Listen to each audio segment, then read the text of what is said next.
बानी चेयरमैन तहरीक इंसाफ एक और मुश्किल में फंस गए। GHQ हमला केस में गिरफ्तारी डाल दी गई। रिहाई की रोककार जारी होने के बाद नई गिरफ्तारी डाली गई। SHO थाना आरे बाजार ने जिस्मानी रिमांड की इस्तदा कर दी। जेल में वीडियो लिंक के जरिए समात तमाम 12 मुकदमात के SHOs रिकॉर्ड समेत कमरा अदालत में मौजूद। उधर 9 मई को जलाओ घिराव और तोड़फोड़ के वाकयात पर मुकदमा। तलीमा खान और उस्मा खान की अबूरी जमानत में 10 फरवरी तक तौसी। इंसदाद दहशतगर्दी अदालत का शामिल तफ्तीश होने का हुक्म। आइंदा समाज पर तफ्तीशी ऑफिसर से रिपोर्ट तलब कर ली।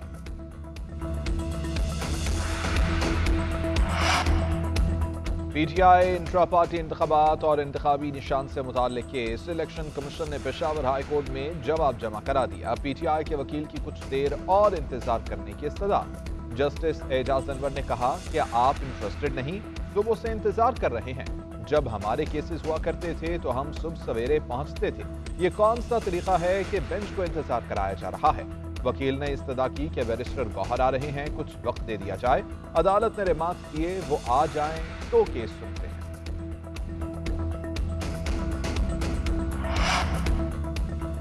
फवाद चौधरी के कागजात नामजदगी मुस्तरद होने के खिलाफ अपील पर समाअत। फवाद चौधरी को वापस ले जाने पर अदालत का बरहमी का इजहार। जज चौधरी अब्दुल अजीज ने इस्तफसार किया कि यहाँ लेकर आए तो फिर वापस क्यों ले गए, क्या ड्रामा चल रहा है।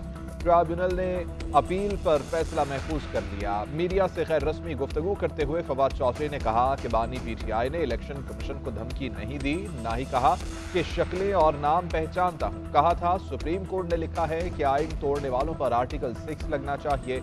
सहाफी का बानी चेयरमैन के जेल से कॉलम लिखने का सवाल। फवाद चौधरी बोले दौरान समाअत वो वकला को नोटिस दे सकते हैं, यकीनन उनसे लिखवाया होगा।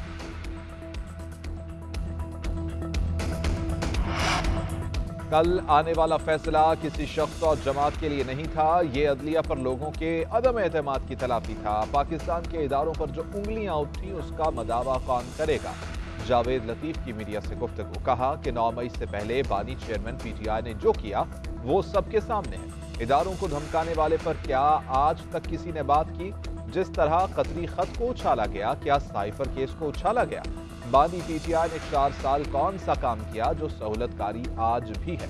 3 दिन पहले उसने इलेक्शन कमीशन अरकान को जेल से धमकियां दी। क्या इलेक्शन कमीशन ने FIR की दरख्वास्त दी।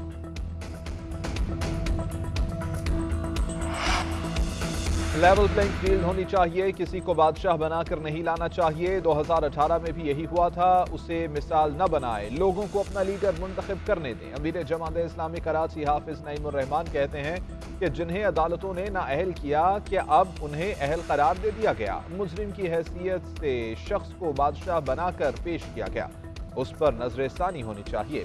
इलेक्शन कमीशन सिंध में पीपल्स पार्टी के लोग भर्ती कर रहा है, उनसे शफाफ इलेक्शन की क्या तवक्को। सेनेट में करारदाद पेश करने का जवाब नहीं था। ये कार्रवाइयां कंफ्यूजन फैलाने के लिए की जा रही हैं।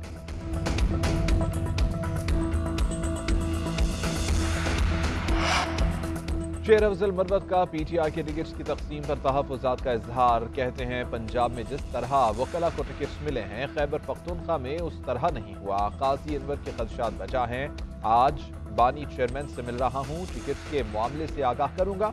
बानी चेयरमैन इंसाफ लॉयर्स फोरम की कुर्बानियों से आगाह है। उम्मीद है कि इसका नोटिस लेकर मसले को हल करेंगे। इंतखाबी निशान का मसला फौरी नौयत का केस है। आज पेशावर हाई कोर्ट ने फैसला न दिया तो कल सुप्रीम कोर्ट में केस लगा है।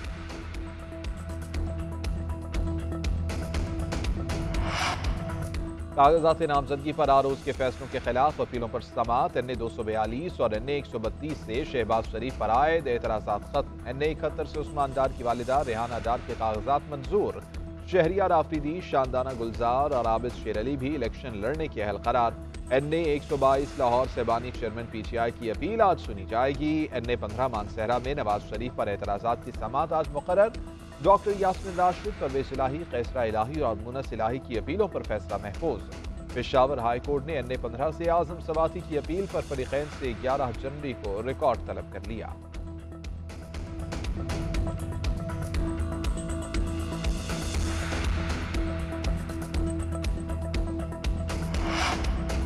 इंतखाबात करीब आते ही गहमा गहमी उरूज पर पीपल्स पार्टी ने डेरा बुगटी में पिंडाल सजा लिया। साबिक सदर आसिफ अली जरदारी जियालों से खिताब करेंगे। जलसागाह को पार्टी परचमों और बैनर से सजा दिया गया।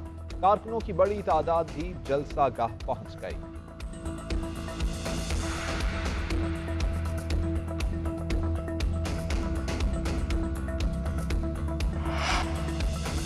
और न्यूजीलैंड के खिलाफ टी20 सीरीज जीतने का मिशन। कौमी टीम की ऑकलैंड में जंपर प्रैक्टिस। 3 घंटे तक खिलाड़ियों की फिजिकल ट्रेनिंग, बॉलिंग, बैटिंग और फील्डिंग की मशकें। पाकिस्तान और न्यूजीलैंड के दरमियान पहला टी20 12 जनवरी को ऑकलैंड में खेला जाएगा। दोनों टीमें सीरीज में 5 मैचेस खेलेंगी।